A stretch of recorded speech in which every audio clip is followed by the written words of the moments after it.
Hello, today I'm going to be explaining how to remove your Gen 0 Android touchscreen from your machine and install a new Gen 3 touchscreen with the mounting brackets. The tools we need can be either electric or regular screwdriver.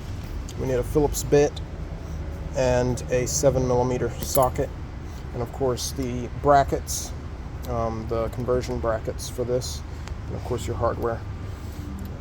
The new screen will have a single plug that gives it power and data from the VMC, so you will be able to disregard some of the other wires in your machine.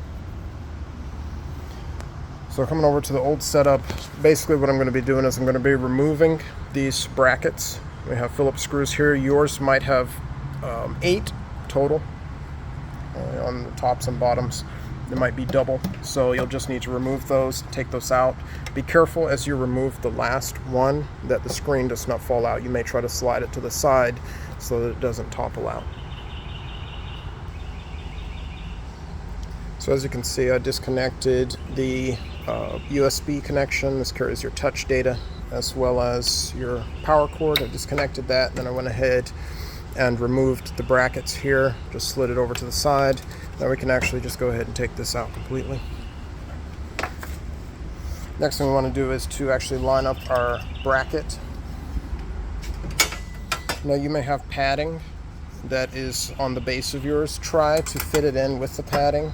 If it doesn't fit, then you can take that padding off and then try to get it in. We just want to line up the holes on these so that we can put the screws in. And I'll show you that next.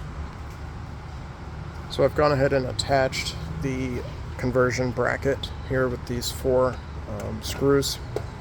And the next thing I'm going to do is actually to attach one of the bottom brackets, kind of like such. And I'll put the nuts here on this with the 7mm socket.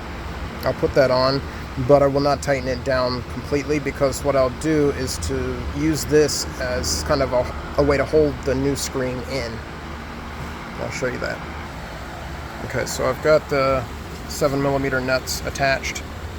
So this is not super tight. There's a little bit of play, but I'll tighten that down at the end. What I'm going to do now is take my display and set it in. It could be helpful if you have a second pair of hands to help you just to hold it, make sure it doesn't fall out. Grab my other bracket. And what we'll do is just to attach our 7mm nuts to these as well. You may have a situation like this where it doesn't perfectly overlap. Tighten it down, but don't tighten it down too much. It's fine, it'll hold it in.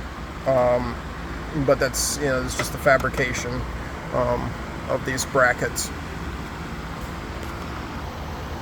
Okay, so now I've got this in. I didn't tighten these down too much since the Phillips screws don't perfectly overlap with it, but that's still solid. Let's look at the other side here. So you can see this is what it's going to look like. It's not going to push in. Okay, so we can come back and tighten this down since these do overlap. The next bit we want to do is to actually hook up our power and data. So we're going to take our console connection here. We'll need to remove the old connection. It's going to be located here at, let me see, here, serial port. This is your RS-232 connection. I'll show you that. So we're just going to disconnect that. That runs into this right here on your Gen 1 Android system. And you can just unscrew that and pull that out.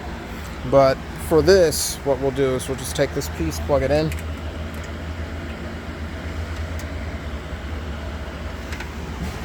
Now we'll take this small end here. We'll plug it into this TTY S1. If I can get a grip on it. Get that plugged in. And we'll take the other end of it. It's kind of like a Y, the wires. So we'll take this and plug it into the 12-volt DC, and then we can go ahead and start the machine. So here I've got the new screen on. It's going in loading. On the back we can see we have power and status lights, so that's good. With your cable management, now this machine I set it up for demonstration purposes, so you see it's kind of a mess there, but this is all the routing for your Generation 0 Android system. I wanted to pull that out. You can leave it in your machine, or you can the wiring, that is, you can leave that in the machine, or you can, take it out, fold it up, put it elsewhere. But that's pretty much the whole process there. And here in a moment we'll see our selections pop up. I haven't configured this completely yet, but it should be communicating with the VMC. So that's the process. Have a great day.